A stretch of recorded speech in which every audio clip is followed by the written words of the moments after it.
C'est un petit coin du Cotentin où la végétation a depuis longtemps courbé l'échine face au déferlement des éléments.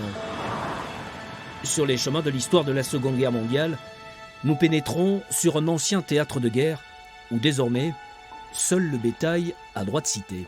Nous nous trouvons à Audervillers dans la Hague, sur le site d'une batterie d'artillerie côtière allemande. Planté dans le formidable décor de la pointe de la Hague, ce vestige du mur de l'Atlantique a été construit à partir de la fin 1942.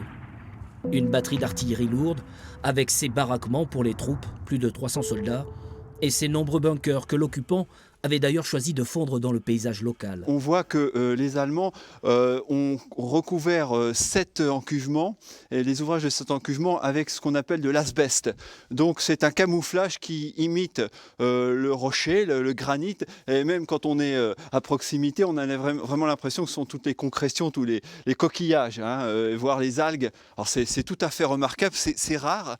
Et on va retrouver ça aussi sur la batterie d'Auderville-la-Roche, qui est un peu plus au nord. Sur plan, la configuration de ce lieu considéré à l'époque comme stratégique dans le cadre du dispositif allemand de défense côtière. Un site à ciel ouvert traversé par une voie ferrée et sur lequel on avait disposé dans 2 encuvements des canons de 203 mm orientés à l'est ainsi qu'à l'ouest.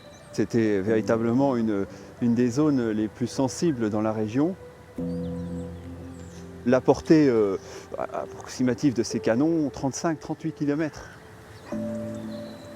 Ils étaient fixés sur des affûts, ces affûts étant eux-mêmes sur rail, donc tournés à tous azimuts sur 360 degrés. La vocation de ces canons, en fait, à l'origine, c'était de couvrir tout le secteur ouest de Cherbourg jusqu'à Gruchy, et puis aussi de battre la côte entre Origny et donc cet endroit, donc de battre tout le secteur du Raz Blanchard.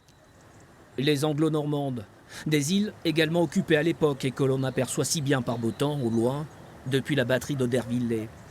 Un ouvrage de défense côtière considéré comme le dernier bastion allemand du secteur à l'heure du jour J. Les historiens racontent d'ailleurs que ces canons et leurs obus de 212 kg firent parler la poudre sur les forces alliées débarquées sur le secteur du Tabitch.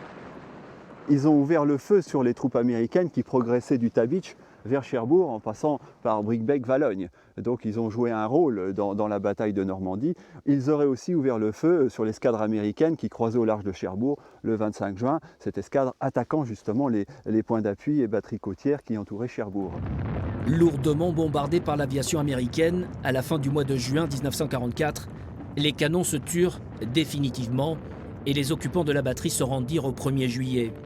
77 ans plus tard, les vestiges d'un mur croulant sous le poids du passé et les sillons d'une ancienne voie ferrée nous ramènent donc à l'histoire de ce lieu, à jamais marqué par les affres de la bataille de Normandie.